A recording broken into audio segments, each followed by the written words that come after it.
Bonjour.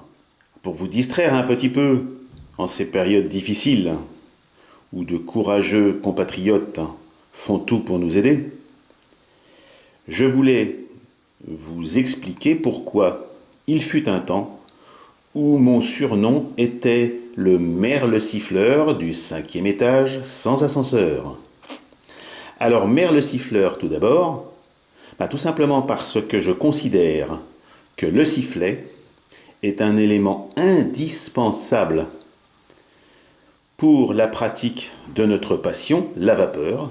En effet, beaucoup de gens n'arrivent pas encore à imaginer qu'un bateau puisse fonctionner avec une machine à vapeur. Et, je l'estime en tout cas, le fait d'avoir un sifflet et de l'actionner peut, entre guillemets, prouver que nos bateaux sont réellement à vapeur et non pas électriques déguisés. Donc, comme un merle siffle, je suis un merle siffleur, par analogie. Ensuite, 5e étage sans ascenseur. Je vais vous montrer les difficultés avec lesquelles je dois gérer la gestion du rangement de mes bateaux. Donc je suis au pied de mon appartement et voilà le petit escalier qui fait 60-70 cm de large qui va me conduire aux chambres de service où je stocke les bateaux. Donc déjà là, je peux vous raconter que le virage est extrêmement difficile à prendre et vous allez très vite comprendre pourquoi. Donc vous voyez, virage, repente, bon alors il y a une petite rampe, elles ne mettent pas beaucoup puisque malheureusement mes boîtes sont énormes. Voilà typiquement un bébé, enfin en tout cas la boîte d'un bébé avec lequel j'ai énormément de difficultés. En effet, cette caisse mesure plus d'1,40 m. Elle va contenir Moon, entre autres, et Agrippe. Je fais plusieurs caisses, enfin je fais une caisse pour plusieurs bateaux pour essayer de gagner de la place. Donc jusque là, on peut imaginer que j'arrive à la monter, et je peux vous dire que j'y arrive pas forcément. Mais là où ça devient carrément comique, donc j'attrape la caisse, et voilà, j'arrive à la porte de la chambre de service qui doit accueillir normalement cette boîte. Et comment je rentre? Sachant que le bateau qui va être dedans, là il est vide, hein, mais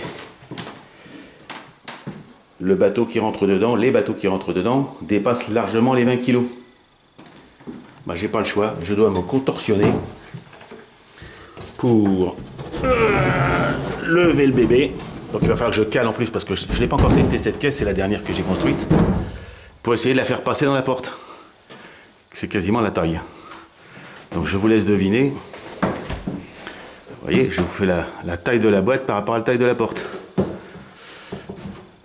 Et enfin, on rentre dans le bordel. Pardon, dans la chambre de service. Donc une chambre de service censée accueillir cette boîte. Comme vous le voyez, en plus il y a d'autres travaux, mais en tout cas, il y a des bateaux partout. Ça monte jusqu'au plafond. Bon, vous en reconnaissez quelques-uns, j'espère. Hein. Celui-là, vous ne le connaîtrez pas, ou peu. C'est ma vedette SNSM électrique, Roger Méhol. Mais là, le bateau que nous avons retapé, l'Ulysse, avec Max. Alors, si on pouvait faire un jeu, on pourrait dire qu'est-ce qui se cache derrière chaque boîte. Mais il y en a partout, il y en a un peu partout. Là, vous avez mon petit chalutier à vapeur. Encore, des boîtes. Et je vous avoue que toutes ces boîtes contiennent des bateaux, bien entendu. Hein, et ça n'en est qu'une petite partie. Hop, voilà, jusqu'au plafond. Alors, pour aller chercher les bateaux les plus hauts, j'ai acheté ces petits escabeaux en plastique. C'est très pratique. Ça me permet, sans prendre trop de place, de pouvoir monter un petit peu. Voilà, vous comprenez maintenant, entre guillemets, les problèmes de riche que je peux avoir pour stocker tous mes bébés. Au revoir les amis.